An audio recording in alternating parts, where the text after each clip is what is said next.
Monsieur le député, merci d'avoir accepté notre invitation. Bonjour à tous et à toutes. Merci d'être présents aujourd'hui à la Maison des Travaux Publics pour cet nouvel atelier débat consacré à la décarbonation du transport maritime. Et nous avons le plaisir d'accueillir Monsieur Jimmy Pain, député du Morbihan et membre de la Commission du développement durable. Monsieur le député, vous avez choisi de mettre à profit votre expérience d'homme de la mer. Nous en avions parlé lors de la préparation de cet atelier, en vous engageant notamment comme rapporteur du budget des affaires maritimes au sein de la Commission du développement durable et de l'aménagement du territoire. Le transport maritime occupe une place centrale dans l'économie mondiale. Plus de 80% des échanges internationaux transitent par voie maritime, faisant du secteur un vecteur essentiel de la mondialisation. Toutefois, sur le plan environnemental, la pollution marine et les émissions de gaz à effet de serre générées par cette activité demeurent encore très élevées et continuent, hélas, de progresser. Pour soutenir la décarbonation de ce secteur, l'Union européenne a adopté un cadre de réduction des émissions très ambitieux. Et la France envisage de flécher les revenus des quotas d'émissions vers la transition énergétique du maritime. Du côté de la scène internationale, l'échec de l'adoption de l'accord de l'Organisation maritime internationale témoigne des réticences de certains acteurs majeurs comme les États-Unis et l'Arabie saoudite. Dans ce contexte qui pourrait paraître non optimiste, comment faire pour planifier efficacement les investissements nécessaires à la transition du secteur maritime? Et là, ça sera le sujet aujourd'hui. Quel levier la France doit-elle mobiliser pour accompagner le secteur de sa transition et préserver sa compétitivité face aux acteurs internationaux? Et puis, comment assurer une cohérence entre les cadres français, européens, internationaux, afin de créer des conditions propices à l'investissement et à l'innovation. Monsieur le député, encore merci d'être venu, merci d'avoir accepté notre invitation. Et comme à notre habitude, je passe la parole immédiatement à notre président, Dominique Bussereau. D'abord, je suis heureux d'être dans cet atelier pour la première fois en tant que président d'Eden, ayant très récemment succédé, la chose n'est pas simple, à mon ami Brice Lalonde, avec évidemment un profil différent de Brice et je dirais des centres d'intérêt qui sont complémentaires de ceux de Brice, mais je suis en train de m'atteler à prendre tous les centres d'intérêt d'Eden et en particulier à rencontrer tous les acteurs du monde de l'énergie, de la construction et du bâtiment. Euh, le témoignage que je voudrais apporter est celui de quelqu'un qui a été pendant 40 ans élu d'un département qui ressemble beaucoup au Morbihan, qui est la Charente-Maritime. Nous avons un climat assez proche, ensoleillé et rarement pluvieux, naturellement. Nous avons une vocation touristique, une vocation îlienne. Les îles du Ponant, les îles de Charente-Maritime, de la Charente-Maritime en font partie. Et donc, en tant que député pendant plus de 20 ans de ce département et président du département pendant 15 ans, j'ai naturellement eu à me colter, comme mon collègue Jimmy, aux questions maritimes avec des moments très graves, hein, comme la tempête Xynthia, 12 morts, celle de 1999, 13 morts, avec également des phénomènes de submersion, donc des problèmes de gestion du littoral, des problèmes de gestion de l'estran, problème classique dans les départements littoraux, de recul du trait côtier. Voilà, beaucoup de choses qui sont liées aux politiques environnementales et d'aménagement du territoire. Sur le plan économique, nous vivons tous également les difficultés de la pêche, hein. J'ai été ministre de l'Agriculture et de la Pêche pendant 3 ans. J'ai participé au joyeux exercice de fin décembre qui est le Conseil des ministres de la Pêche, où pendant des jours et des nuits, car si on ne passe pas de nuit, ça ne fait pas sérieux, on essaye d'échanger le maquereau ici contre les gleffins là, un poisson en mer du Nord contre un poisson en mer Tyrrhénienne. Bon, on voit bien que la pêche aujourd'hui est devenue compliquée, qu'on a du mal à recruter des patrons et des marins. et que les conditions écologiques rendent également les pêches difficiles, en particulier dans le golfe de Gascogne, qui subit beaucoup de fermetures et qui nous est commun, Morbihan et la Charente-Maritime, en zone de pêche. Pour ce qui est du transport maritime,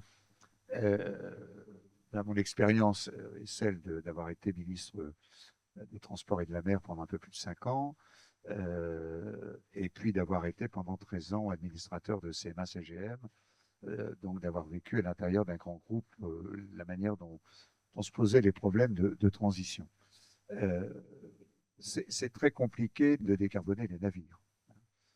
Vu leur poids, quand vous avez un navire qui va emmener 20 000 conteneurs, moteur électrique et batterie, ça paraît un peu compliqué, quelle que soit l'intelligence des systèmes électriques et leur modernisation et leur développement. Donc les armateurs font des choix différents. CMA CGM joue sur le GNL, d'autres armateurs jouent sur le méthanol. Voilà, les armateurs mondiaux font tous des choix différents, avec en tête cet objectif de décarbonation tel que l'OMI l'a programmé. Il y a aussi, mais Jimmy va en parler plus intelligemment que moi, le Vélic, qu'il connaît bien. On a quelques exemples. Hein. CMA-CGM même est entré au capital d'une société qui a produit récemment un navire Vélic transocéanique. Il y a des projets, il y a aussi des bateaux classiques qui sont équipés. Par exemple, les navires qu'avait fait construire l'armement Louis Dreyfus Armateur, pardon, pour faire bouger les morceaux d'Airbus entre les différents sites de production européens ou maintenant de l'Europe vers les usines aux États-Unis. 3 navires qui ont été faits à l'époque, le Ville de Bordeaux, le Ville de Cadix, j'ai oublié le nom du troisième, sont maintenant porteurs de mâts et avec des propulsions nouvelles qui se rajoutent aux propulsions classiques. Donc, je pense, hein, tu en parleras, que les choses évoluent positivement dans ce domaine. Il reste ce qui me paraît le plus facile, même si c'est évidemment très coûteux, c'est l'électrification des ports. J'ai vu depuis la tour CMA-CGM se mettre en place les débuts de l'électrification du port des lignes de ferry en plein cœur de ville de Marseille. C'est tout à fait indispensable.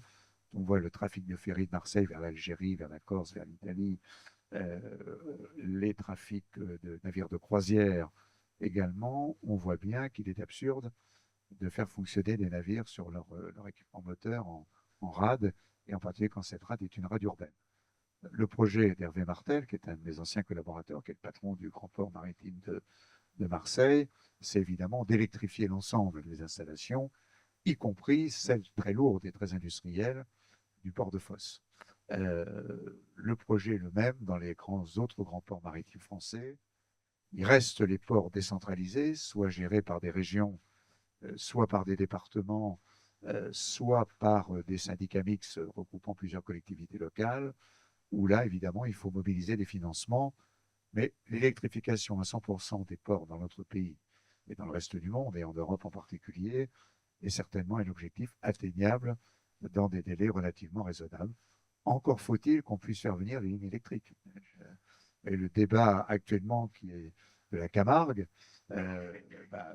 Foss a besoin de 400 000, hein, je crois, pour nos amis du groupe EDF, mais ça traverse la Camargue, donc avec toutes les conséquences paysagères et écologistes que cela entraîne. Donc sur le plan local, évidemment, beaucoup d'opposition, et la présence des élections municipales au mois de mars prochain ne va pas arranger la situation. Il va permettre l'expression de beaucoup de débats sur ce sujet. Donc ça reste compliqué. Enfin, un dernier élément sur les ports, un sujet que notre invité connaît bien et sur lequel il travaille assidûment à l'Assemblée, c'est le transport massifié vers les ports. On a quand même en France, à l'exception de Dunkerque et un peu de La Rochelle, pas assez de ferroviaires et fluviales dans la desserte des ports. Les trafics augmentent sur la Seine en matière fluviale, donc ça fait autant de poids lourds en moins sur les autoroutes et sur les routes. On réalise enfin au port du Havre la fameuse chatière qui permettra aux navires fluviaux d'aller jusqu'au bord des navires maritimes, donc de faire des transbordements sans un intermédiaire. On développe le transport ferroviaire entre Rouen et Paris par l'utilisation de la ligne Serqueux-Gisors.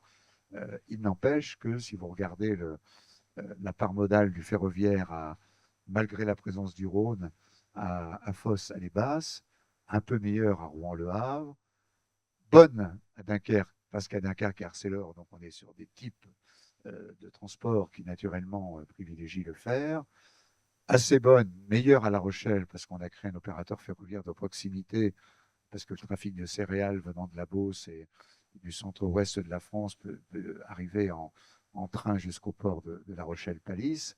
Enfin, ça reste très faible par rapport aux ports allemands, aux ports belges. Quand vous regardez la part modale non routière d'Anvers, de Rotterdam ou d'autres ports européens, naturellement, la performance française n'est pas bonne.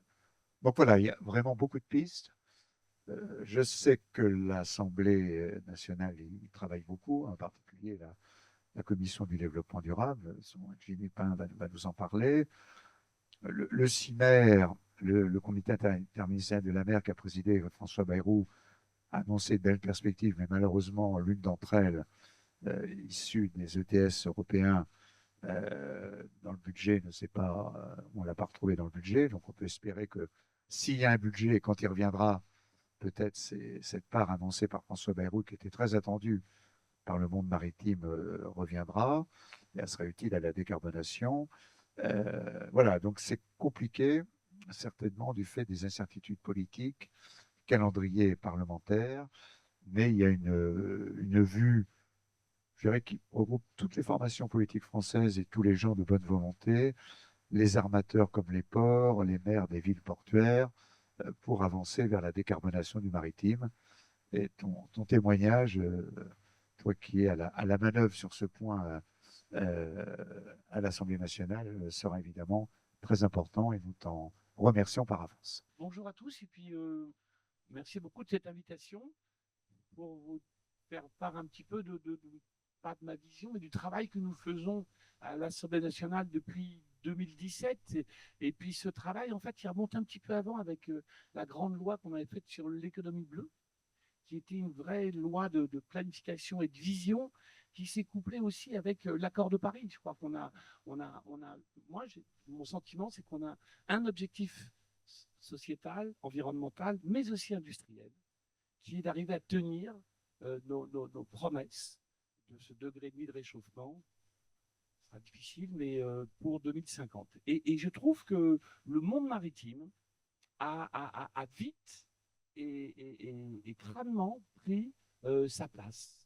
Moi, je me souviens que la première année que j'étais à l'Assemblée nationale, j'étais rapporteur du budget pour les affaires maritimes pour avis pour la commission de développement durable, est venu me voir le PDG de, de Brittany Ferry me disant, mais Jimmy, vous vous rendez compte, nous allons changer la propulsion de nos navires, du fuel. Alors que c'était un fuel léger, parce que quand on est dans les zones Manche et Méditerranée, on a un fuel léger. Nous allons changer de propulsion de navire pour du GNL, qui évite certains excès d'émissions.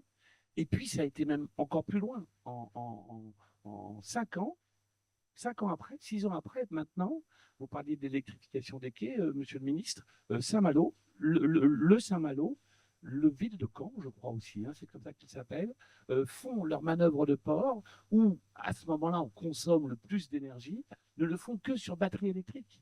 Et c'est quand même assez fantastique de voir en si peu de temps l'évolution de cette profession que je défends corps et âme parce que je trouve qu'ils font leur part de ce côté-là. Il y a eu d'autres avancées. En revenant un petit peu à l'électrification des quais, on en a parlé tout à l'heure, vous parlez de Marseille. Ça y est, Marseille, c'est en course, c'est en route. Les ferries, quand ils arrivent À Marseille, ils se plug, ils sont branchés. Saint-Malo, je crois que c'est plus compliqué. Je crois que la recharge, pour le moment, se fait à Portsmouth. Parce qu'en France, on a peut-être pris un petit peu de retard. On ne sait pas trop comment s'y prendre. Et donc, ça, c'est des choses qu'il faut vraiment essayer d'aller vite. Donc, je me suis vraiment, oui, intéressé, rencontré un petit peu deux des principaux milieux de la mer. Le troisième, paradoxalement, la plaisance, celui duquel je suis issu, presque moins que les autres. J'ai eu moins de dialogue avec le milieu de la plaisance. Je m'inquiète un petit peu, monsieur le ministre, quand on me dit que 9 bateaux sur 10 vendus sont des bateaux à moteur. Ça m'inquiète. Et je m'inquiète aussi quand on me dit que la station-service la plus rentable de la Charente-Maritime, c'est le port du Minime. Donc il faut vraiment, et on y reviendra tout à l'heure, parce qu'on a essayé de travailler un petit peu là-dessus. Donc, donc j'ai vraiment bien travaillé avec les armateurs de France, avec la profession du transport maritime, avec le cluster maritime, qui était vraiment un outil sur lequel vous êtes probablement venus les uns et les autres à travers les assises de la mer, sur comment faire notre part, même si ce n'est que 3-4% des gaz, des émissions, comment faire, comment y arriver. Et je crois que vraiment les choses vont très vite. Alors, le regretté M. Dreyfus disait la première des choses qu'on a à faire, c'est réduire la vitesse de navire. Et il avait tellement raison. Il avait tellement raison qu'en réduisant la vitesse de navire, on fait quand même de grosses économies. Et puis l'autre, c'est d'arriver à changer un petit peu notre façon de faire. Alors, vous me le direz, monsieur le ministre, moi je suis. Je,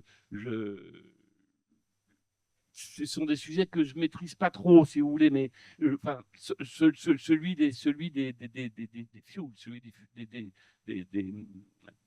des fossiles verts.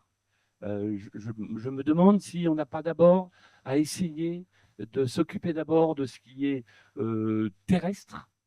C'est peut-être plus facile à gérer les camions, les bus, les avions éventuellement un petit peu, parce que ça va être quand même une énergie très, très, très, très prenante en termes de terres agricoles, en termes de. Donc, est-ce que la version qu'on avait actuellement sur le GNL n'était pas, au bout du compte, la solution transitoire qui doit nous amener dans 2050 à zéro émission nette de carbone?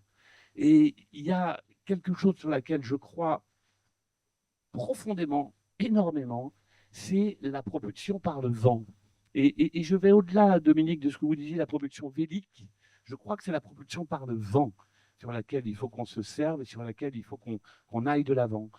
C'est pas par hasard que c'est à La Rochelle qu'on a construit l'Alcyon.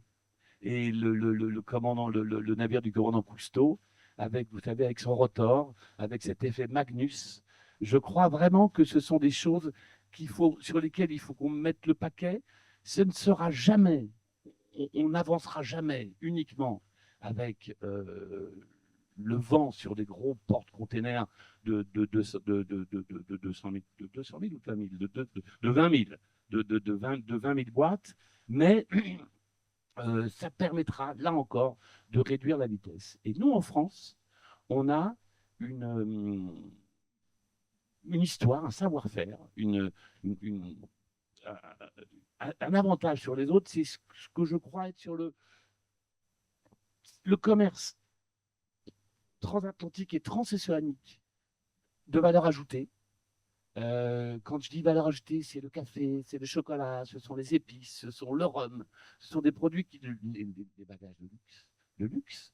Ce sont des denrées qui ne sont pas prises forcément par le temps pour, pour être acheminées. On a des voies maritimes qui sont très intéressantes. On a des alizés qui peuvent nous amener aux Antilles, donc en Odom-Tom. Et donc peut-être développer là aussi l'activité des dom-tom. On a l'Atlantique Nord qui nous ramène par les vents d'ouest quand on revient des États-Unis. Et puis, on a même des routes assez faciles qu'ont emprunté nos clippers il y a encore 100 ans. Il y a 100 ans, on naviguait à la voile pour aller sur la Réunion, pour aller sur Madagascar, pour aller sur l'océan Indien. Et on a des hommes qui nous permettent d'avancer et de penser à ce que pourraient être ces navires à propulsion du vent. Alors, on, on essaye de travailler. Quand je dis les hommes, ce sont presque d'abord et avant tout les marins, les navigateurs. Les navigateurs qui, après une carrière, ou qui même pendant une carrière, je pense à François Gabard, qui a développé Vela de façon très intelligente dans le sud-ouest, mais ce sont des gens comme Yves Parlier, ce sont des gens comme Nicolas Abidin qui travaillent, vous savez, sur les mâts et sur les ailes qui ont équipé Neoline. En fait, on a un vrai savoir-faire et un apport qu'on peut donner à nos différents ingénieurs et à nos différents armateurs qui ont, eux, une nécessité de temps, de coût, parce que hélas, on n'a jamais eu un fret aussi peu cher actuellement, je crois, un gasoil aussi peu cher. Donc, ce ne sont pas des moments un peu favorables pour le transport vélique. Mais ça, j'y crois beaucoup. Et puis, ce ne seront jamais des très grands navires. Ce seront des navires qui à mon avis, enfin, qui seront autour de 100 mètres, 120 mètres. Quand on voit le Neoline, c'est vraiment un très beau navire. On a en France encore des chantiers capables de construire ce type de navire. Donc il faut vraiment qu'on essaye un petit peu de porter un petit peu la chose vers ce déplacement vélique et vélique et par le vent. Mais là, vous voyez, une fois que j'ai parlé du vent, maintenant je reviens un petit peu au vélique, qui est la solution la plus rapide et la plus efficace pour aller vite à ça. Et nous avons déposé une loi au début de l'année, au mois de juin, on a déposé une loi pour, pour trois petites choses. D'abord, définir ce que c'est que la propulsion principale. D'abord parce que, si vous voulez, beaucoup d'armements, et par cascade, je vais revenir au crédit européen, aux ETS, beaucoup d'armements cherchent à décarboner. Mais moi, je crois, et vous me direz si j'ai tort ou si j'ai raison, et ça reste peut-être parfois, ça reste peut-être parfois des marchés un petit peu de niche et des marchés pas pas massifié, mais je crois vraiment qu'en France, on a tout ce qu'il faut pour porter ça. Alors, je voulais que sur ces marchés-là, on puisse, vous savez, sur ce qu'on appelle euh, le suramortissement, qui permet, je crois, moi, ce que j'ai compris du suramortissement, c'est que c'est un outil qui donne confiance aux banquiers, puisqu'ils peuvent se faire rembourser leurs différents emprunts sur un temps un peu plus court, qui donne confiance aux banquiers pour pouvoir se faire rembourser un peu plus vite par les armements.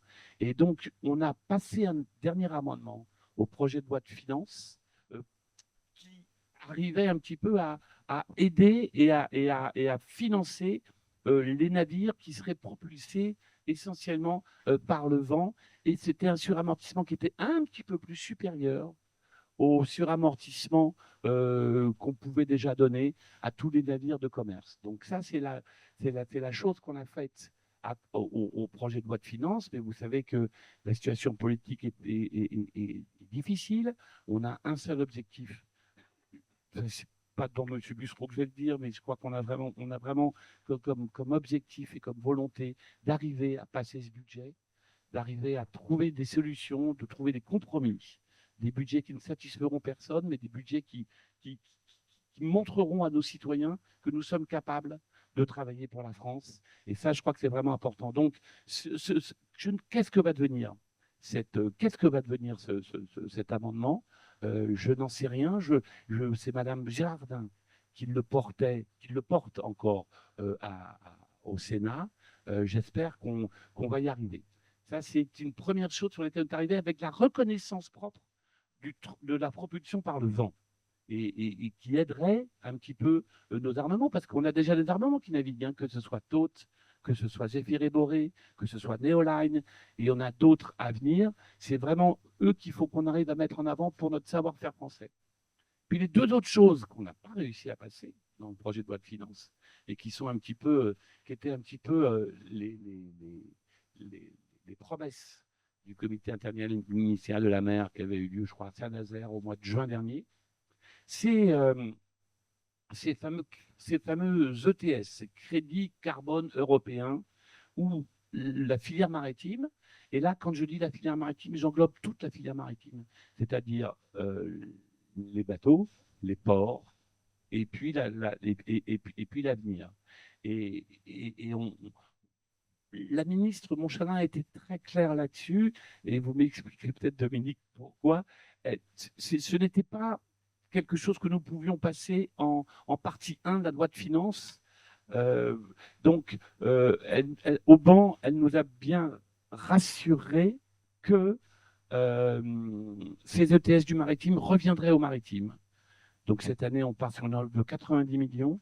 Il reste maintenant à savoir qui va gérer ces crédits maritimes. Pour des raisons, je pense que ce serait presque mieux que ce soit le ministère qui arrive à les gérer directement. Donc voilà les choses qui sont en cours. Et là-dedans, moi j'espère que nous aurons quand même encore une part forte un petit peu à la fois pour la décarbonation des quais, mais ça y est, c'est parti, c'est en route. Donc ça, c'est quand même une bonne nouvelle. Et puis, sur le transport vélique. Puis les deux autres choses qu'on n'a pas réussi à passer un petit peu dans le projet de loi de finances, c'est, vous savez, on avait demandé est-ce que la TMUP, ça s'appelait le droit de francisation de navigation annuelle des navires, ça a changé de nom maintenant, et où on demandait, et je pouvais le comprendre, où on demandait un petit effort supérieur pour les navires. Vous savez qu'un navire de plus de, je vais peut-être dire une bêtise, Dominique, mais un navire de plus de 7 mètres, globalement, n'est pas nécessairement inscrit, n'a pas forcément de droit de navigation. Et ces navires de moins de 7 mètres, il y en a de plus en plus, vous savez, ce sont les Zodiacs. Et ce sont des Zodiacs qui ont, les semi-rigides, qui ont des moteurs surpuissants.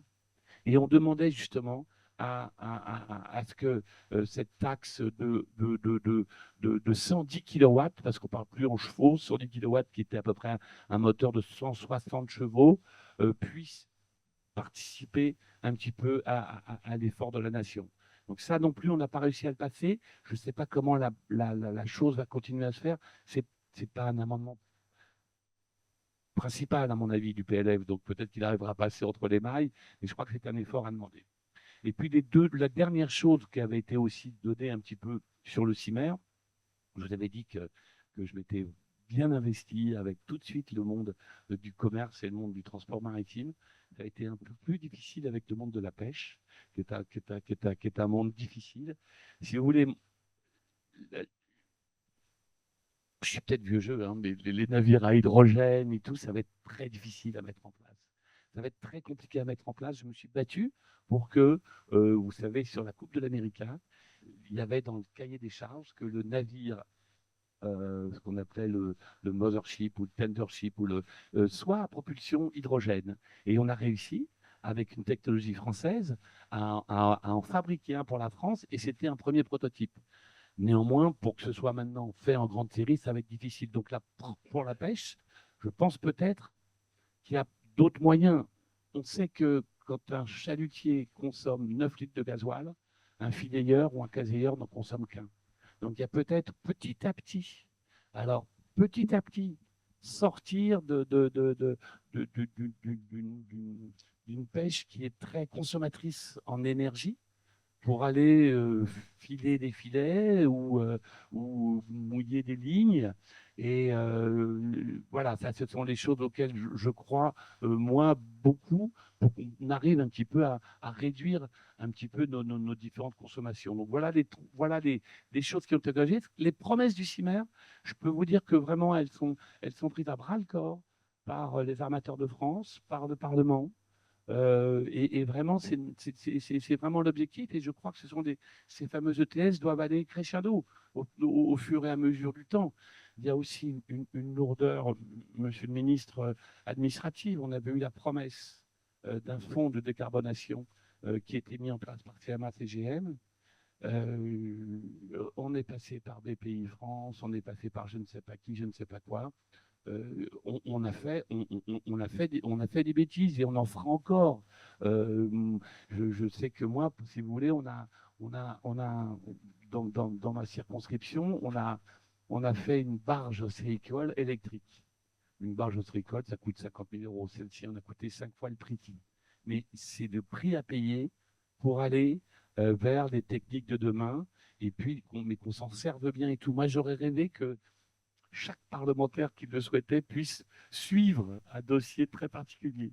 Euh, voilà, donc ce sont les choses sur lesquelles on travaille. Et puis, je travaille aussi parallèlement à ce qu'on appelle des validations d'acquis d'expérience, parce que ce sont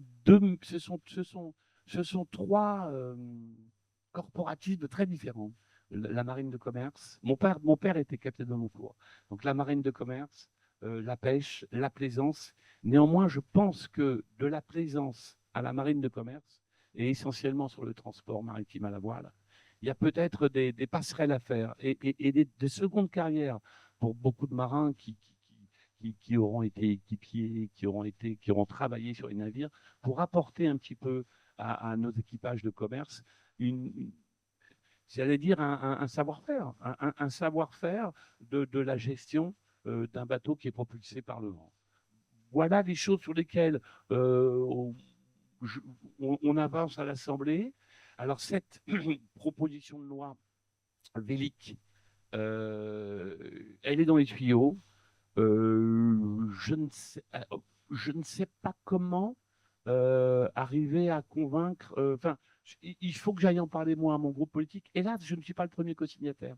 Si j'avais été le premier co-signataire, j'aurais déjà revu ciel et terre, parce que je sais que le nouveau ministre des Transports, M. Tabarot, est très intéressé par la situation. Il faut que je vois ça avec Mme Firmin-Baudot, qui en est la première signataire. Comment on peut faire que dans une semaine transpartisane ou dans une semaine de l'Assemblée, il y en a une en février, je crois, on puisse peut-être arriver à l'inscrire, montrer aussi que nous, eh ben, on se préoccupe un petit peu de réduire nos gaz à effet de serre et de tenir l'accord de Paris. Sur ce crédit ETS, le problème est le suivant. Ils ont été promis par le comité interministériel de la mer, comme l'aurait expliqué notre invité. Mais ça ne s'est pas retrouvé dans le PLF. Bon, alors, ça peut se comprendre, parce qu'en effet, comme ce sont des crédits européens et pas des recettes, on a discuté que de la partie recettes issue de notre pays. Il est possible, je ne m'en souviens plus techniquement, ça fait quelques années que je ne suis plus ministre du budget, mais c'est possible que ça soit, que Amélie ait raison, ce ne soit pas forcément dans la première partie de la loi de finances. Le souci qu'il y a, c'est que tout le monde les demande. J'ai présidé de mars à juillet la conférence Ambition France Transport, donc qui travaillait sur le financement des mobilités avec tous les acteurs du transport français. Évidemment, SNCF Réseau le demande pour des demandes pour la rénovation du ferroviaire. Le monde routier la demande pour la rénovation du réseau routier national. Les agglos les demandent pour leur réseau de mobilité, en particulier le financement des services express métropolitains, les SERM. Voilà, donc il va falloir que le monde maritime, on a vu récemment Édouard Louis Dreyfus avec Gilles, il va falloir que le monde maritime se secoue et fasse un très bon lobbyisme, parce que ces crédits, si par bonheur ils reviennent, tout le monde en veut. Donc s'il faut bien garder l'arbitrage du comité interministériel de la mer sur l'affectation de ces crédits, parce qu'ils vont faire l'objet, pas grand-chose, pourtant c'est 90 millions d'euros, pas une somme gigantesque, mais ils vont faire l'objet d'une bagarre entre tous les modes de transport. Et il faut que le maritime puisse gagner cette bagarre selon les engagements pris par le gouvernement. Effectivement, les premières questions qui m'arrivent de l'extérieur, et vous l'avez déjà soulevé dans votre première prise de parole, c'est effectivement l'économie de ce budget dans cette période un petit peu particulière où effectivement les sous vont être difficiles à trouver. Et cette décarbonation du transport maritime demande des investissements colossaux. Vous l'avez bien soulevé. Et ce que j'aurais aimé que vous précisiez, c'est dans un monde idéal, ou dans le futur proche peut-être, quelles sont pour vous, en tout cas, les mesures nécessaires pour débloquer ces investissements? Ma boussole, c'est l'accord de Paris. C'est comme ça que j'ai commencé, en vous disant que c'était une absolue nécessité, parce que ce qu'on ne fait pas maintenant, on le paiera très cher demain. Et puis, c'est une occasion pour changer notre industrialisation et construire les choses. Quand je me suis engagé en politique, mon papa était maire de son village de Locmiquélic, voilà, donc face à l'Orient, de 1983 à 2001. Et puis il me disait, qu'est-ce que tu veux? Tu préfères acheter la Ferrari ou acheter le garage pour ranger la Ferrari? Et c'était ça un peu la différence entre l'investissement et le fonctionnement. Moi, je pense que tant qu'on est en investissement, ce n'est pas de l'argent perdu. Il faut qu'on arrive à bien le suivre. Donc, on vous l'a dit, je crois je crois vraiment que nous vivons, mais Dominique en parlera peut-être plus. Je crois qu'on vit un moment très compliqué au niveau international d'abord, quand on voit la géopolitique internationale. Et puis, nous avons probablement été très généreux au moment des 3 crises successives que nous avons eues, qui ont été la crise des Gilets jaunes. Je me souviens que la crise des Gilets jaunes, puis la crise Covid et de quoi qu'il en coûte qui l'a suivi. Et puis enfin, cette guerre en Ukraine qui a fait flamber les prix de l'énergie. Et la France a été là en bouclier. Et puis maintenant, ben, il faut qu'on se rende compte qu'il faut que nous fassions tous, à notre mesure, un petit peu des efforts, parce que c'est la crédibilité, je crois, de la France qui est un petit peu en jeu là-dessus. Donc, ça, il faut qu'avec mes collègues parlementaires, vous savez, ça a été quand même mon président de groupe, Marc Fesneau, dit le PLF a été un moment permanent, un petit peu de, de, de, de, de, de de foire à la saucisse, c'est le mot qu'il employait, que on s'est dit, il y a probablement des choses sur lesquelles il faut et que nos concitoyens comprendraient qu'on fasse des efforts. Donc sur le maritime, ben, il faut avoir un cap, il faut avoir. Mais c'est la difficulté qu'on a dans le monde politique maintenant, je trouve, Dominique, c'est que on ne planifie plus. On ne prend pas le temps. Regardez, c'est De Gaulle, c'est Pompidou, c'est Mesmer qui nous ont amené vers quand même vers le nucléaire. Il fallait avoir une sacrée vision de se dire ça. Et Dieu sait si nous avons été peut-être les premiers à s'inquiéter parfois de cette énergie, ainsi de suite. Mais donc, il faut que dans le maritime, et je crois on a des gouvernements qui sont très, très, très, très, très très gazeux, donc ça tient le temps que ça tient, mais on a actuellement, je crois, une ministre, Madame Chabot, qui incarne vraiment bien la mer et qui, justement, sur l'expérience de nos différentes, j'allais dire de nos différents lobbies, mais de nos différents conseils, que sont le cluster, que sont le GICAN, que sont les armateurs de France, nous envoie un petit peu, nous donne ce cap, et ce cap de réduire nos gaz à effet de serre. Une loi cadre sur les transports issue des travaux de la conférence Ambition France Transport est issue pour le premier semestre 2026. Pensez-vous que ce projet de loi peut être l'occasion de faciliter la décarbonation du transport maritime? Pourquoi pas? Pourquoi pas essayer dans ce grand projet de loi? Parce que c'est aussi un petit peu notre drame à l'Assemblée, c'est que nous voulons tous passer nos propositions de loi, que nous voulons tous passer, et peut-être que dans le cadre de cette grande loi, et merci, vous savez, je réfléchis parfois après avoir parlé, mais merci de me l'apprendre, parce que je vais vite aller voir le ministère des Transports pour savoir si on peut peut-être glisser notre loi Vélic dans cette proposition de loi. Alors, ça va être compliqué. Pour la raison, bon, j'ai présidé cette conférence et donc actuellement le projet de loi cadre est en rédaction. Il a été rédigé par les services de la DGITM au ministère des Transports et il va partir au Conseil d'État aux alentours du 22 décembre. Le 22 décembre, il sera au Conseil d'État. D'ores et déjà, on voit bien qu'en interministériel, dans les différentes réunions interministérielles et les premiers retours du Conseil d'État, qu'un certain nombre d'objectifs chiffrés, qui sont les résultats de la conférence, chiffrés pour la rénovation du réseau ferroviaire, la rénovation du réseau routier, la rénovation du réseau fluvial, sont contestés par le Conseil d'État, non pas sur la mesure de ces chiffres, sur le simple fait qu'une loi cadre prévoit des chiffres. Ça, Bercy ne l'aime pas. On a obtenu de Bercy de pouvoir le faire en interministériel. Actuellement, ça bouchonne un peu dans les premières remontées du Conseil d'État. Et le risque aussi, Jimmy, c'est que si cette loi sort des conclusions de la conférence, qui par nature n'était pas consacrée au maritime, puisque c'est un domaine complètement internationalisé, ni à l'aéroport, ni à l'aérien pour les mêmes raisons, sauf les accès aux ports et sauf les accès aux aéroports, qui sont des transports terrestres, on court le risque que si on rajoute trop de choses qui ne sont pas issues des travaux de la conférence, le Conseil constitutionnel, qui sera naturellement toujours saisi par les oppositions, considère que ce sont des cavaliers. Hein, voilà. Donc, moi, je te suggère très amicalement, en effet, de pousser, quand la discussion de la loi cadre arrivera, je l'espère, au premier semestre au Parlement, à l'Assemblée en particulier, de pousser les amendements sur le maritime, avec le risque d'une réponse gouvernementale en disant c'est pas le moment. Ça, c'est au moins tu prends note et tu marques l'avenir. Et le risque au Conseil constitue d'avoir des suppressions d'amendements considérant qu'ils sont en dehors de l'objet d'une loi qui est plutôt tournée vers les transports terrestres.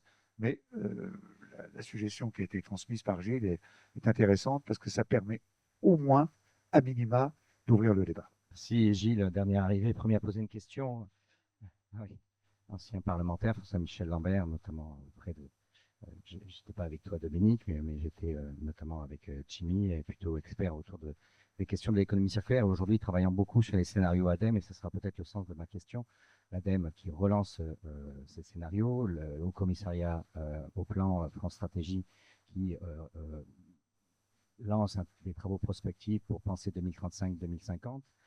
Ces changements structurels que peuvent être des trajectoires différenciées que pourrait prendre la France. France Stratégie va peut-être estimer, orienter vers 2035, donc c'est-à-dire dans pas très longtemps, 10 ans, une France construite différemment. Les scénarios ADEME vont peut-être démontrer qu'il y a des changements structurels à amener. Donc ma question, elle va être plutôt comment nous pouvons, la question, je n'ai pas la réponse, hein, donc c'est plutôt dans un dialogue, comment nous pouvons être dans une modalité de choix des transformations au niveau de l'énergie à mettre en œuvre, certains qu'on ne va pas se retrouver face à une disparition d'un champ d'application de ce transport, de cette offre de transport par rapport aux mutations qui peuvent advenir dès 2035 et même d'ici 2050. Je rappelle que 2050 est beaucoup plus proche de nous que peut-être l'an 2000. Beaucoup oublient d'avoir la perception de la vitesse à laquelle les choses vont arriver. Je ne rajouterai pas les bouleversements de l'IA, etc., etc. Et question qui me tient à cœur, Jimmy, surtout à Lorient, je crains pour la pêche, la petite pêche maritime, le surcoût énergétique sur la base de l'énergie actuelle qu'ils ont. Comment nous pourrions anticiper, le délai est très court parce qu'il y a toutes des flottes à changer, toute une structure à changer, pour faire en sorte que la pêche maritime française côtière ne s'effondre pas face à une explosion du coût carburant s'il advenait. On a des difficultés politiques actuellement avec l'ADEME. Il y a un parti qui s'est mis dans le nez et qui veut la destruction de l'ADEME. Et c'est bien dommage parce que justement, cette planification, cette prospective qu'on a, c'est bien l'ADEME qui nous le donne. Et pour tout vous dire, tu vois, ces fameux ETS, quand moi j'ai déposé l'amendement sur les ETS, je l'avais fléché justement pour que ce soit l'ADEME qui le gère.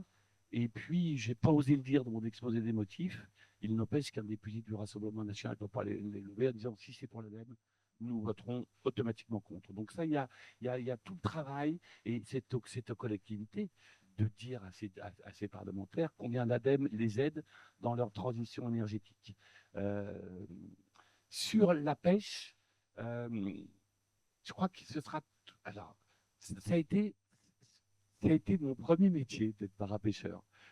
Quand j'étais pas très bon élève, j'étais pas très bon élève, et puis quand on n'était pas très bon élève, eh ben, pour vous former un petit peu à la vie, pour vous forger un petit peu à la vie, ben, tu allais à la pêche. Et donc, de 16 ans à 19 ans, j'étais marin-pêcheur à Lorient.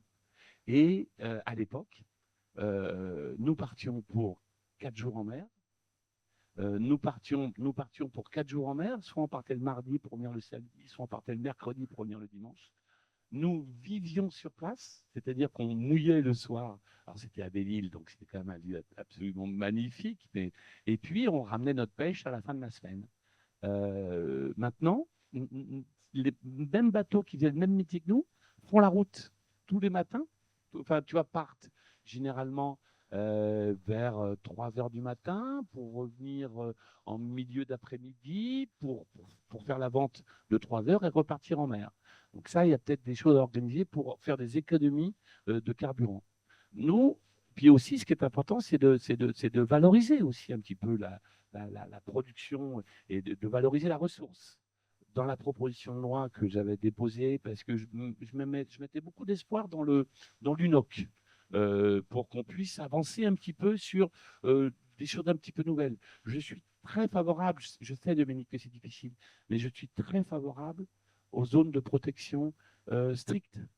Alors, peut-être pas les fameux 10% dont nous avons promis le président de la République, c'est trop. Mais on était parti là sur des zones plus raisonnables, 4,5%. Et je crois, il y a des choses qu'on a votées dans la loi depuis des années. Le chalutage dans les 3 milieux nautiques est en principe interdit. Mais on a été de dérogation en dérogation, et finalement, on chalute un petit peu partout.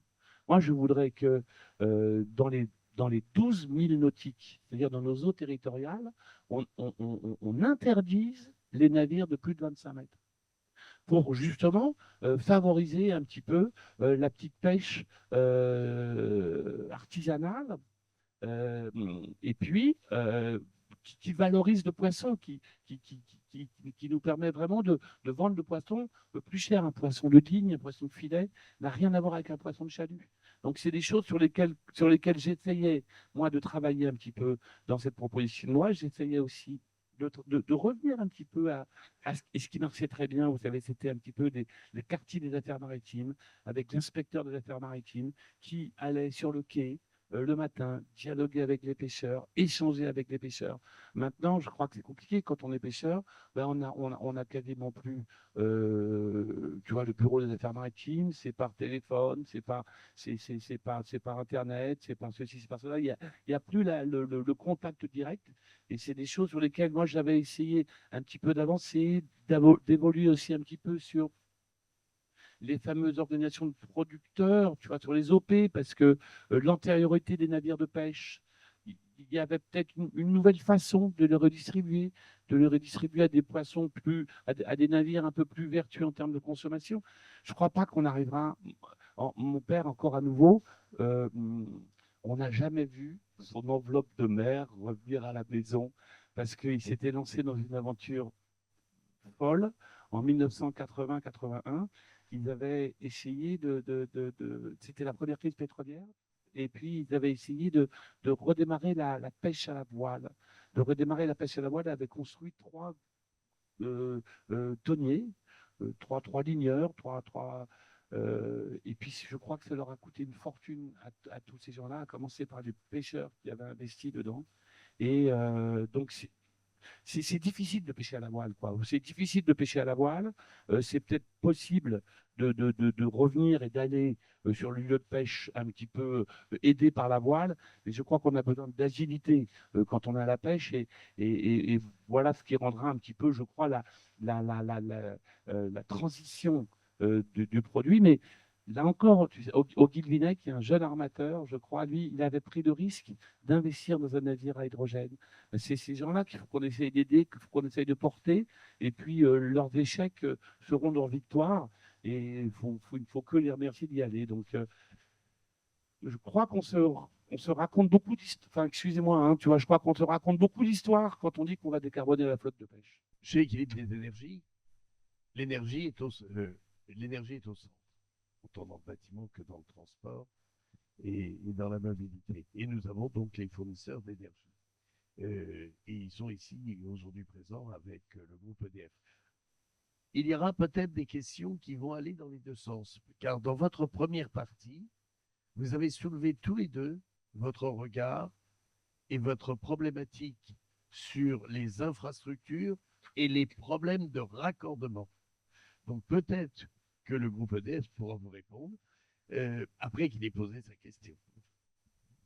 Merci. Oui, ben, on n'est pas loin de ces sujets-là. Ma question, en s'éloignant un moment de la question de la propulsion des navires eux-mêmes, mais en se concentrant sur la partie plus à terre, l'activité industrialo-portuaire, quels moyens voyez-vous pour accélérer la décarbonation, l'électrification de tout ce qui roule, transporte à terre? Alors, dans les ports eux-mêmes, mais aussi, vous parliez de la part modale du routier tout à l'heure, Monsieur le Ministre, il y a des solutions aujourd'hui qui existent en termes d'électrification des transports lourds. Voilà, comment est-ce qu'on peut aller plus vite? 2050, c'est effectivement plus très loin. Il y a une urgence forte dans ces actions de décarbonation. Comment est-ce qu'on peut faire mieux et plus vite? On a un projet, mais tu vois, comme quoi le monde de maintenant est très compliqué, très difficile. Et vous êtes certainement bien plus compétent que moi pour me dire que si cette idée-là était la bonne. On a un grand projet de ferme éolienne au large de Groix et de Belle-Île. Depuis 5 ans, je me bats avec la Direction générale du climat et de l'environnement, la DEGC, François Michel, on fait bagarrer ensemble pour que, comme ce soit un parc flottant, qu'on essaye de le porter le plus au large, c'est-à-dire au-delà de nos 12 000, au-delà de nos 12 000, de nos îles. Donc ça fait plus de 20 000, ça fait plus de 50 km de nos terres. Et puis, que ce projet-là, je me suis battu pour 2 choses. D'abord, pour qu'on le porte le plus au large possible. Je n'ai pas eu de gain de cause parce que la taxe dans les 12 000 n'est pas affectée. Donc je pense, alors qu'elle l'est, et elle est de façon importante pour le monde de la pêche. Et puis je m'étais battu aussi pour une deuxième chose. Je suis le député du tire-bouchon. Et j'espère que vous connaissez tous le tire-bouchon. Voilà, le tire-bouchon est la ligne de bus la plus fréquentée d'hiver de Bretagne. Donc je suis convaincu que ça pourrait être la ligne de train très bien fréquentée. Et hélas, le train ne marche qu'entre le mois de 15 juin et le 15 septembre et encore. Plutôt le premier. C'est déjà ça, il continue de tourner et je crois que dans le CERM, là aussi, tu vois, faut voir les choses, il faut les remercier parce que faut voir les choses qui avancent bien sur le transport ferroviaire.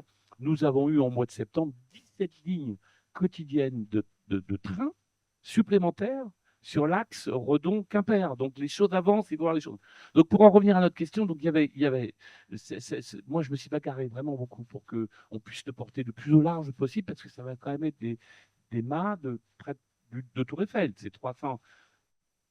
Voilà. Et puis je m'étais bagarré aussi pour une deuxième chose qui était qu'on puisse, ce câble de raccordement, qu'on puisse le coupler à la ligne de chemin de fer entre Quiberon et qu'on fasse l'atterrissage à cet endroit-là. Et comme ça, le ballast est à refaire, et RTE et SNCF se seraient entendus pour qu'on puisse faire les deux en un.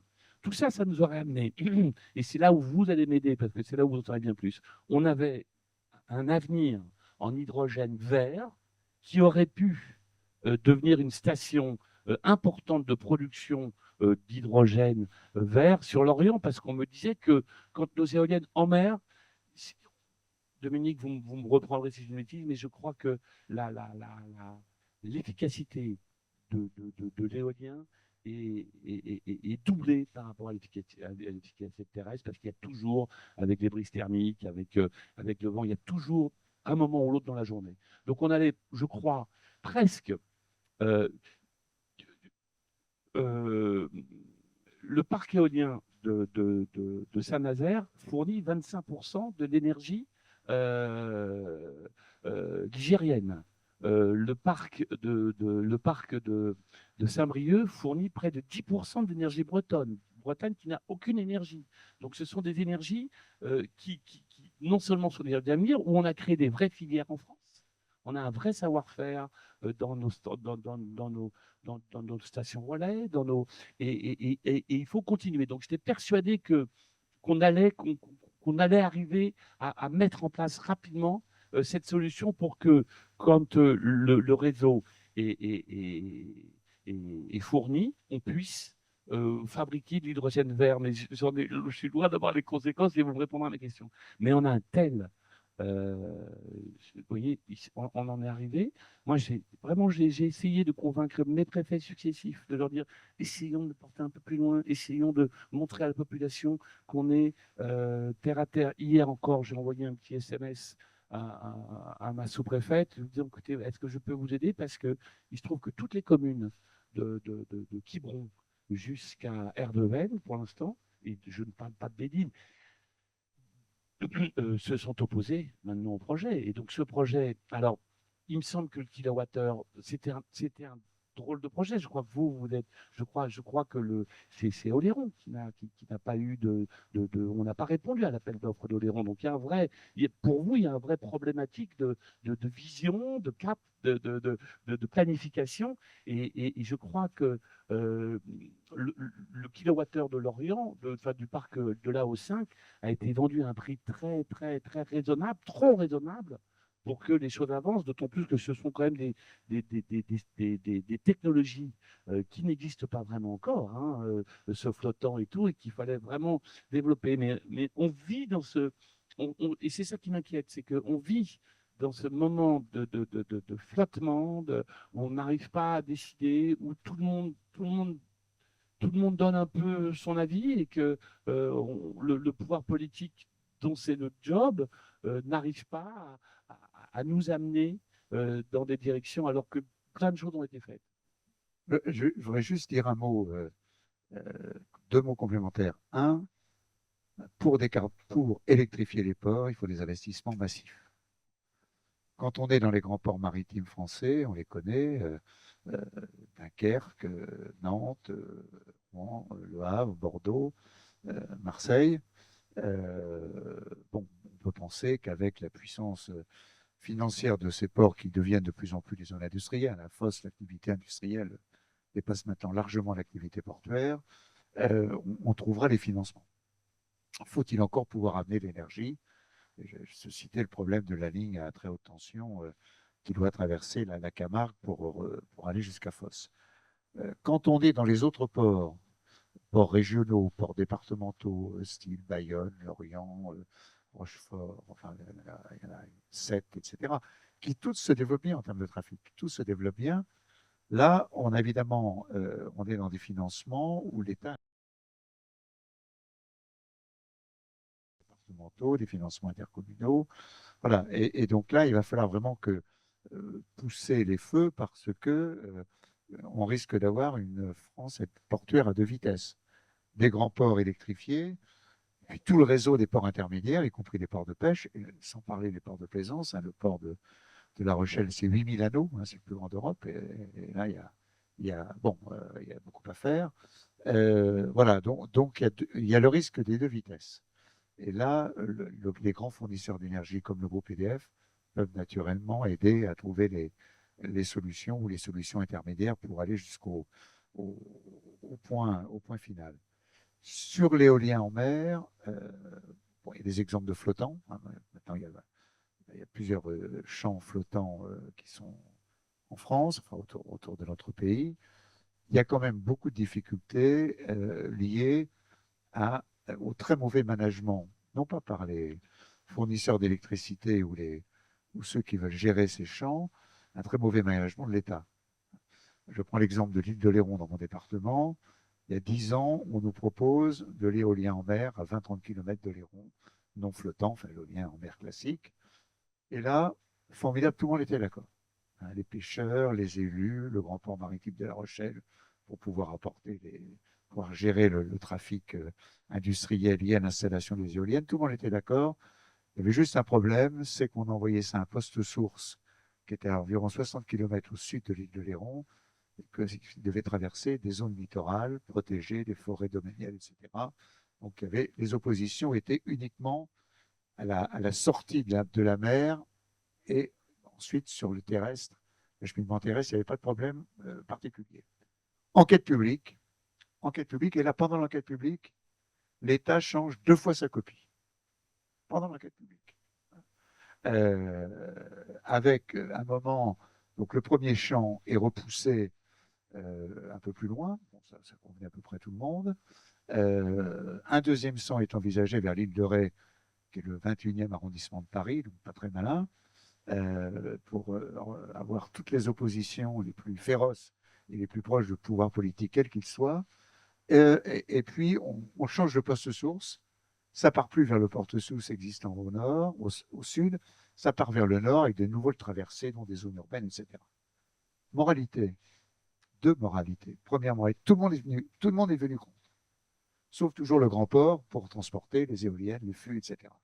Les pêcheurs, les élus locaux, plus personne, les associations environnementales, tout le monde dans le département de la Charente-Maritime, tous ceux qui étaient pour, sont devenus contre. Et Dezio, comme l'a dit Jimmy, l'appel d'offres a été lancé, personne n'a répondu. Voilà, c'était des coûts, naturellement, l'électricité, mais tout le monde a compris, pardonnez-moi, que c'était un sac à... Voilà, on a compris le mot qui commence par M, et que donc personne ne s'en sortirait. Donc ce projet très intéressant est pour l'instant complètement stoppé. Et je ne sais pas quel gouvernement sera assez malin pour le relancer intelligemment après toutes les erreurs qui ont pu être commises par les services de l'État dans la gestion de ce projet. Il y a beaucoup de sujets, je ne vais évidemment pas tout reprendre, mais sur la partie disponibilité en fait, de l'électricité sur les lieux de consommation que pourraient être ces zones de développement portuaire. Alors, le sujet n'est pas la disponibilité d'électricité elle-même, hein, vous le savez, l'électricité elle est aujourd'hui abondante, on exporte beaucoup, on pourrait utiliser cette électricité bas carbone en France, on s'en porterait sans doute mieux. Après, il y a la question effectivement de réseau avec des fortes différences entre les ports, comme vous l'avez dit.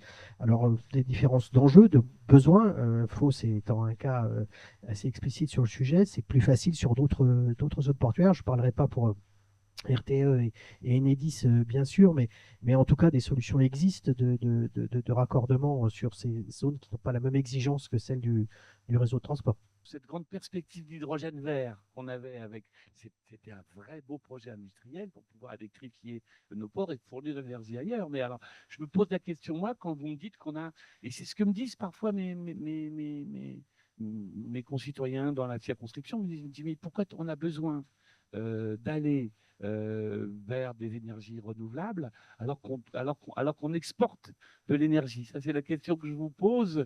Voilà. Alors, quelle est la réponse?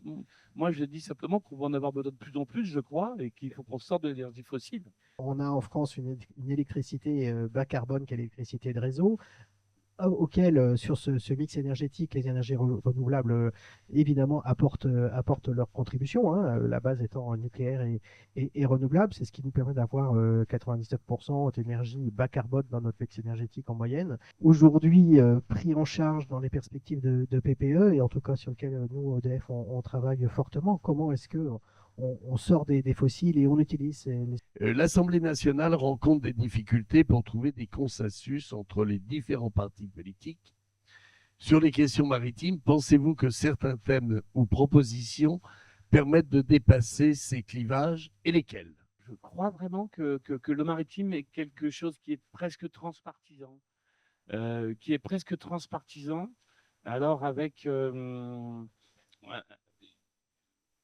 Jean-Luc Mélenchon était presque le premier homme politique à se préoccuper un petit peu à grand voix de ce qu'était notre avenir maritime. Aux dernières assises de la mer, j'ai eu un débat avec le président de la commission des finances, Éric Coquerel. Et puis, on essaye de porter justement cette loi Vélic. La difficulté, c'est de pouvoir... moi, j'ai beaucoup de mal quand même à travailler avec la France Insoumise. J'ai beaucoup de mal à travailler avec les extrêmes. Parce que je crois que ce sont des gens qui veulent un peu le chaos dans le pays, et après le chaos, on ne sait pas ce qu'on aura, quoi. Donc c'est ça qui me préoccupe, mais j'essaye de convaincre mon président de groupe, j'essaye de convaincre mes collègues d'avancer. Vous savez, là encore, je vais peut-être trop parler, mais je suis très inquiet de voir l'évolution du Rassemblement national sur le transport maritime, sur la taxe au tonnage en particulier. L'année dernière, c'était les pires attaquants de cette taxe au tonnage. Ils doivent payer. Moi, je me suis bagarré pour l'an passé dire que Dieu merci, nous avions CMA-CGM quand la profession avait besoin quand on avait besoin d'acheter des ports aux États-Unis, de refaire des quais en Afrique, d'acheter aussi peut-être, Dominique, des médias, non pas d'opinion, mais des médias d'intérêt général. Je me suis vraiment dit qu'on avait besoin d'eux. L'année dernière, c'était nos pires opposants. Cette année, ils n'en ont pas parlé. Donc, tu vois, cette année, ils n'en ont pas parlé. Donc, soit ils ont compris l'importance d'avoir un mastodonte français dans l'économie internationale et en termes de stratégie, même en termes de stratégie, mais ils ont changé leur position en moins d'un an. Oui, non, ce que je veux dire, c'est vraiment transpartisan le maritime. Moi, je siège aussi à l'Académie de Marine où il y a des gens de toutes origines, y compris beaucoup naturellement d'amiraux. Mais on va très facilement au consensus. La taxe au tonnage, c'est un problème un peu fiscal. C'est une taxe que j'avais introduite comme secrétaire d'État à la mer et ministre du Budget ensuite, qui permet de diminuer l'imposition de nos armateurs en se fondant sur le tonnage et pas sur le chiffre d'affaires. Si on n'avait pas cette taxe au tonnage, tous les navires qui sont actuellement sous pavillon français ou sous le pavillon que j'avais créé également à l'époque, le registre international français, donc un pavillon international avec moins de contraintes que le pavillon français, nous n'aurions plus de bateaux sous pavillon français, donc moins de capitaines, moins d'officiers, moins de mécaniciens, moins de marins, etc. Donc ce sont des dispositions fiscales, elles sont attaquées toujours depuis leur création, depuis 20 ans, à chaque discussion budgétaire pour des raisons politiques, parce que certains considèrent que les armateurs devraient payer plus, etc. Si on fichait ça en l'air, il n'y a plus de pavillon français. Or, c'est important pour un pays d'avoir un pavillon, d'abord pour garder les grandes écoles maritimes, des marins français. En cas de crise internationale, on l'a vu pendant l'épisode des Malouines, la flotte de commerce est une flotte stratégique et très utile à la gestion des crises internationales. Et même de Mayotte. Et même, on l'a vu au moment, en effet, des événements climatiques à Mayotte ou de ce qui s'est passé en Nouvelle-Calédonie l'an dernier. Voilà, donc ça, c'est des problèmes politiques et fiscaux, ce n'est pas des problèmes d'énergie ou de décarbonation, mais c'est vrai qu'on fera plus facilement décarboner un armateur français qu'un armateur sous pavillon des Fidji, avec un pavillon de complaisance et des règles locales quasi inexistantes, et simplement le respect des règles internationales. 2 stratégies maritimes européennes sont attendues au début de l'année 2026. Une pour soutenir la compétitivité des ports européens et la seconde pour soutenir les technologies de décarbonation du secteur maritime et la construction navale européenne.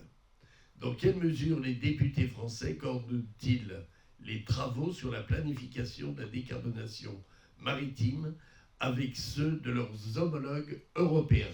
J'en reviens à ma ministre de la Mer, qui a été députée européenne et qui a construit ce qu'on appelle le plan bleu. Donc, c'est auprès d'elle que je vais me référer.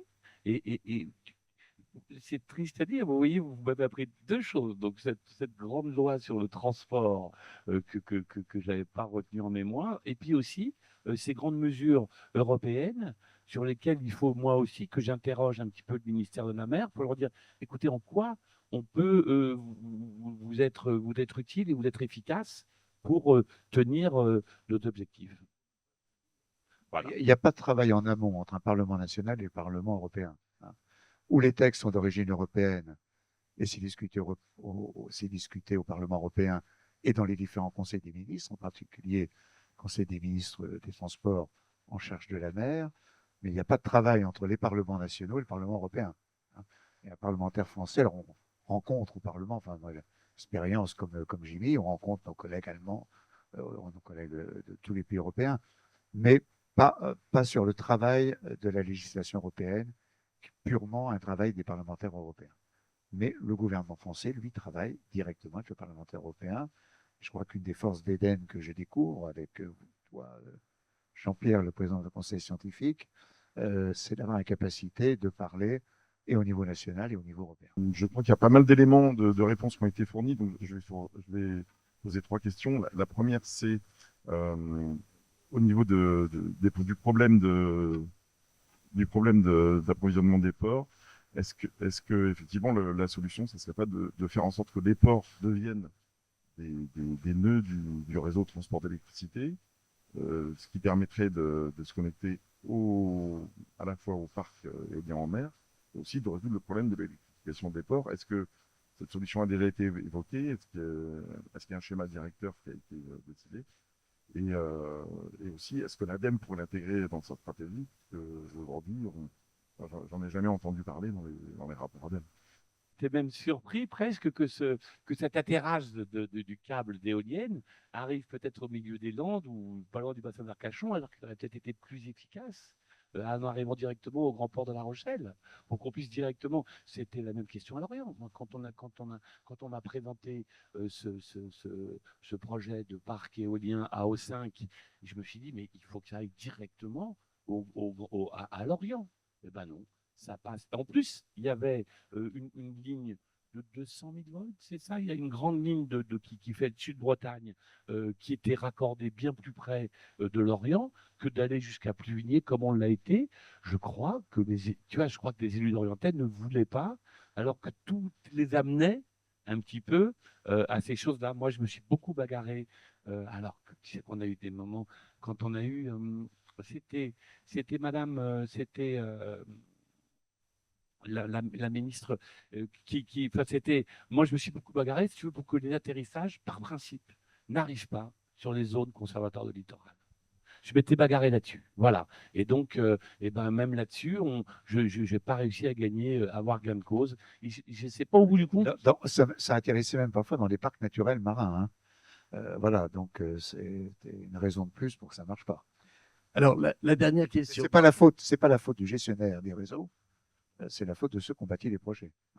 Je rebondis sur la question qui a été posée juste avant sur celle en fait de la propulsion des navires autrement que par le vent, la réduction de la vitesse, qui sont des leviers essentiels dont on parle trop peu au niveau européen ou international. Mais selon moi, en France, il y a vraiment la question du débat énergétique. Quel carburant? Rappelons que le GNL, c'est un carburant fossile. Donc, il y a vraiment un enjeu à développer les autres carburants durables dans le secteur maritime. Et ma question, c'est aussi, est-ce que vous ne voyez pas cette question comme une manière aussi de traiter de la souveraineté de la France à travers ces nouveaux carburants qu'on pourrait produire, notamment sur notre territoire, notamment les carburants de synthèse? Merci. Moi, je n'en sais rien, mais je suis un idéaliste et je crois que l'agriculture doit d'abord subvenir un petit peu à notre alimentation. Et que me semble-t-il, voilà, c'est ma vision des choses. Monsieur le député, vous avez à 2 reprises dit que l'accord de Paris était votre boussole. Mais dans l'accord de Paris, on ne dit pas qu'il faut décarboner en 2050. C'est avant la fin du siècle, hein. Ça, c'est l'Europe et la France qui veulent aller plus vite. Et encore récemment, la France a adhéré à l'objectif de réduction des émissions de moins 90% en 2040, ce qui est un objectif absolument considérable, hein. Alors, si on suit cette politique de 2050, il faut faire un tas de choses. Et en particulier, dans le maritime, on ne peut pas se contenter de passer au GNL ou de développer la propulsion vélique, hein. Il faut passer à des choses beaucoup plus sophistiquées qui coûtent beaucoup plus cher. Et dans une période de disette budgétaire, reste bien raisonnable. Donc, quelle est votre position là-dessus? Est-ce qu'il faut s'accrocher à cet objectif 2050, hein, ou bien au contraire considérer qu'il faut être pragmatique et développer des choses de plus court terme et plus efficaces? Maintenant, monsieur, continuez votre question. Qu'est-ce qu'on a d'autre comme levier actuel, à part que de mettre le paquet? Vous savez, si pendant 10 ans, 15 ans, on met le paquet sur l'électrification des quais, on met le paquet sur une aide propulsée par le vent, si on met le paquet sur effectivement ce GNL, comme vous le dites, madame, qui reste malgré tout un carburant fossile, ça fait déjà trois choses. Je suis content d'avoir votre avis justement sur ces biocarburants et sur ces choses-là et sur les dernières choses qu'il faut peut-être qu'on arrive à développer. Je dis simplement que ces 3 mesures ne suffisent pas pour atteindre les objectifs de décarbonation. Et donc, par conséquent, il y a un problème de politique publique, d'affectation des crédits. Est-ce qu'on veut courir tous les lièvres à la fois, ou est-ce qu'on considère qu'il est plus urgent d'implémenter les mesures que vous avez décrites? Bon, c'est un débat. D'abord, merci beaucoup, Jimmy, d'avoir fait part à la fois de une expérience du vécu, parce que c'est vrai quelqu'un qui a été marin-pêcheur, skipper, aujourd'hui parlementaire, est souvent plus efficace dans son analyse qu'un technocrate qui n'a vu des bateaux que passer au large des côtes lors de ses vacances. Donc, merci beaucoup de tous ces éléments. On va travailler au niveau d'Eden, je parle sous le contrôle de Gilles Rogers-Boudbien, on va beaucoup travailler sur les problèmes de décarbonation maritime. Avec le président du conseil scientifique, naturellement. Il y a beaucoup de travaux en cours. Armateurs de France travaille sur ce sujet, naturellement. Le cluster maritime que tu as cité, le cluster maritime européen, l'Académie de marine également. Nous travaillons beaucoup sur ces sujets. Donc, on va essayer de mettre au point une méthode de travail pour avancer sur à la fois les solutions court-termistes, permettre d'améliorer les choses. Et puis, comme la question posée par Madame à l'instant, les solutions de long terme. On va y arriver. Hein. Ceci étant, c'est plus facile d'électrifier le taxi qui va prendre certains d'entre nous à la sortie de la rue de Berry pour aller dans un autre quartier parisien que des navires de 20 000 watts qui font des trajets de Shanghai à l'Amérique du Sud ou qui contournent le sud de l'Afrique pour rejoindre l'Europe. Donc voilà, c'est peut-être faut-il commencer par les plus petits. Hein, on est fait par la pêche, par la plaisance, comme pour le véhicule électrique sur les réseaux routiers. On commence par les voitures et on sait que c'est inéluctable pour l'ensemble des poids lourds, mais c'est plus facile de commencer par une petite voiture que par un poids lourd de 35 tonnes, ou de 40 tonnes, mais c'est trop. Donc voilà, donc c'est des travaux que nous allons mener. Et merci de nous avoir apporté ce témoignage. Et merci à Eden d'avoir préparé cette matinée. Merci à vous toutes et vous tous, dans cette froide matinée d'hiver, de nous avoir rejoints de bon matin.